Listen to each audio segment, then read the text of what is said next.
What is going on, everybody? Well, let me show you what I got going on. Anyways, working on a Volkswagen Jetta, just did the shocks and struts on it, and then I had to fight with the tie rod, getting it replaced. Let me show you.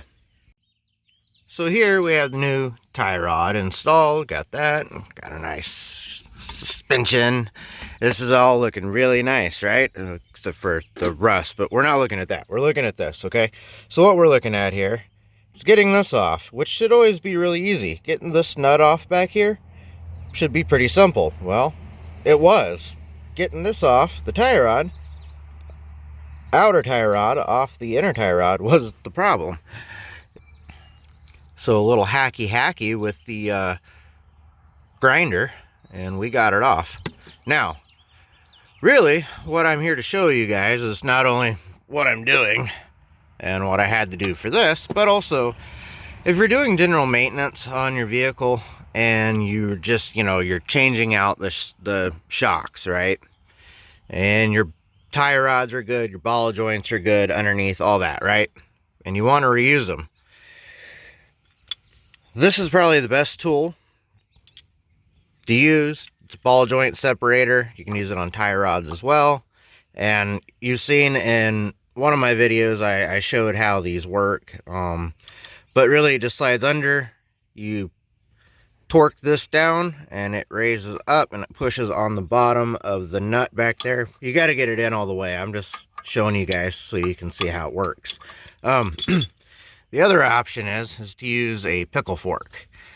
Now, the problem with using these is they do work, but I would only recommend using them if you're going to replace it. Because, as you can see, this has a big incline on it, and it's a wedge, and it gets in there and it pops it up. This has a much smaller wedge on it, and it's putting all the force on the bottom of the ball joint onto the bolt. That way it's pressing up on it and it's not tearing up the ball joint inside the tie rod or the main ball joint or the main ball joint underneath here. Those are just little simple things. So again, this would be the tool I would use if you are going to reuse them. If not, you can go ahead and use the pickle fork. That's not a problem. But when it comes to things like this, nothing can save you other than a grinder or a cutting torch. And, well, I was lucky. You can see it's kind of a hack job, but I was going in at an angle, and I cut it straight across. And then I cut it down the middle, and then I cut a little angle right here, and I chipped the whole piece out right here so I could then hit it with a chisel and got it to finally spin. And it was rusted on there pretty good. As you can see, this car does have rust.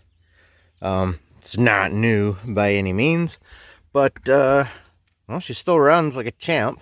Now she's got some new suspension under her, and she is ready to rock and roll. So that's just my little daily tip, my video for today. And yeah, so I'll see you guys later. Make sure you check out CB7 Media over on Instagram. And if you're seeing this on Instagram, make sure you go to YouTube and subscribe so you guys can help me out, because without you guys, I'm nothing. So be safe out there and have fun.